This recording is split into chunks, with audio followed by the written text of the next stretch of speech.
অনেকেই বলে যে বিগ সাইজের মোরগ, আল্লাহর রহমতে দেখেন ঠান্ডা, ওদের জ্বর বা শরীর ব্যথা এরকম কি। আমার মুরগির অবস্থা আপনাদেরকে দেখাই।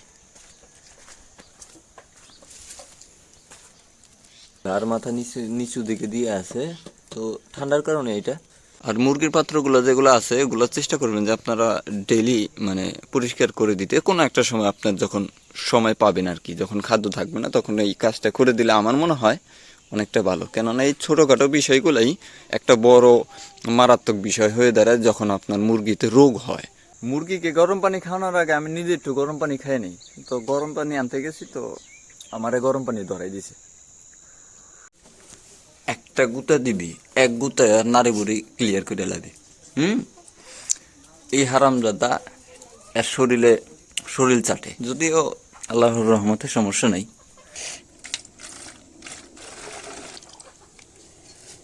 রেসপিরন মানে ঠান্ডা কাশি বা কফের কাজ করে আর কি। তো 2 লিটারে 2 ml এগুলো দিতে দিতে আমার মাপ হয়ে গেছে। আর এখন যেহেতু ঠান্ডা, ওদের জ্বর বা শরীর ব্যথা এরকম কিছু যদি থাকে, আপনার নাপা সিরাপটা দিতে পারে 2 ml। তো এগুলো আপনার ডেলি খাওয়াইলেও সমস্যা নেই, তারপরেও আপনি গ্যাপ দিয়ে খাওয়ানোর চেষ্টা করবেন আর কি। এটা হচ্ছে আপনার দেশাব বেট, এটা আপনার মুখের রুচি বা ওদের খাদ্যের যে একটা স্পিড সেটা বাড়াবে। এটা 1 ml 1 লিটারে। এটা হচ্ছে ডক্সাসিলবেট, এটা মনে করেন আপনার ওই যে সিআরডি জনিত যে রোগগুলো হয় সেটা কার্যকর, সেটাতে কার্যকরিতা বাড়ায় আর কি। এটা 1 গ্রাম 2 লিটারে, বা 1 গ্রামের একটু কম দিলেও চলে। এটা হচ্ছে ডক্সিবেট, এটাও ঠান্ডাজনিত বা মাইক্রোপ্লাজমাজনিত যে রোগগুলো আছে সেটাতে মানে কাজ করে, তো এই জন্য এটা নেওয়া। আর একটা ছিল টাইসোলিন না কি যেন একটা নাম আছে, তো ওইটা পাই নাই, তো ওইটার বদলে এইটা দিতেছি।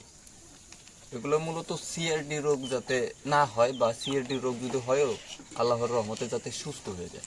এটা হচ্ছে আপনার পালমো গোল্ড, এটা ঠান্ডাজনিত গলায় সমস্যা, শ্বাসকষ্ট, তো ওইটাতে কাজ করে, ইউরোপিয়ান একটা কোম্পানি। তো এগুলোর দাম বেশি, এটার যে বড়টা আছে পালমো কেয়ার, ওটা হচ্ছে আপনার 515 টাকা, আর এটা হচ্ছে আপনার 150 টাকা নাকি 100 টাকা নিচ্ছিল, আমি সঠিক মনে নাই, 120-30 টাকার মতো নিচে। তো এটা হচ্ছে আপনার 1 ml পার লিটারে, এটাতে 19-20 করার কোনো চান্স নাই।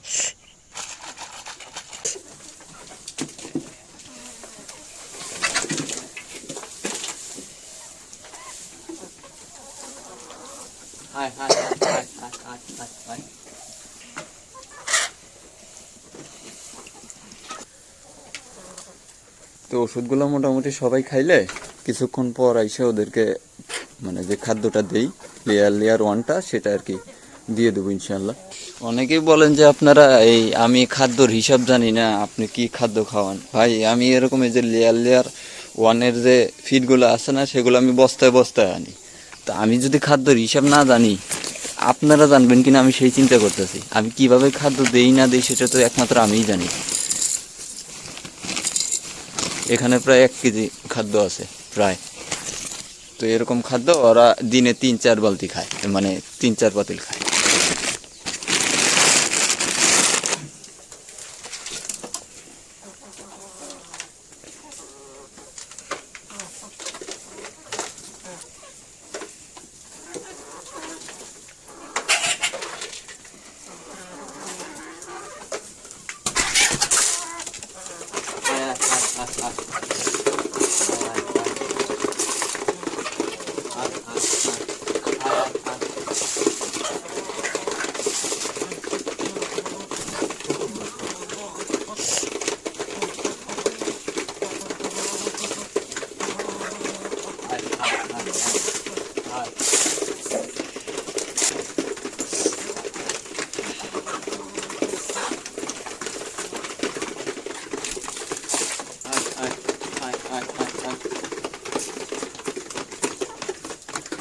এগুলো যে হয়তো এখনো আসতেছে না, তার মানে এদেরকে অলরেডি ঠান্ডাজনিত রোগে ধরে ফেলাইছে, বোঝা যাইতেছে না কিন্তু ওরকমভাবে।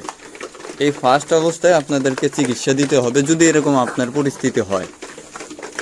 যেহেতু মেডিসিন আছে, ওরা যদি নাইমা যদি পানি খায় তাহলে তো ইনশাল্লাহ আস্তে আস্তে রিকভার করবে, আশাবাদী। যেহেতু এই যে আস্তে আস্তে নামতেছে খাওয়ার জন্য, ওরা যদি খাদ্য ঠিক রাখে দেখবেন যে ইনশাল্লাহ এদের মানে অধিকাংশই যে রোগবালাই আছে আস্তে আস্তে অটোমেটিকলি রিকভার করবে। আল্লাহ তাআলা মানে এদেরকে হেফাজত করবেন, শিফা দান করবেন ইনশাআল্লাহ। অনেকেই বলে যে বিগ সাইজের মোরগ, বিগ সাইজের মোরগ, আল্লাহর রহমতে দেখেন দেখছেন মাশাআল্লাহ 2 কেজির উপরে আছে, প্রায় 3 কেজি কাছাকাছি। মাশাআল্লাহ বললেন যে আমার শখের মোরগ, আমার শখের জিনিস এখন পর্যন্ত একটাও নাই। দোয়া করেন আল্লাহ তাআলা জানি টিকে রাখে। একটু ঠোকরাই বেশি, আমারে পাইলেও আমারে ঠোকরায়, কিছুক্ষণ আগে হয়তো বা ভিডিওতে দেখছেন। তো আজকের ভিডিও এই পর্যন্তই। সবাই সুস্থ থাকবেন, ভালো থাকবেন। আল্লাহ হাফেজ, আসসালামু আলাইকুম।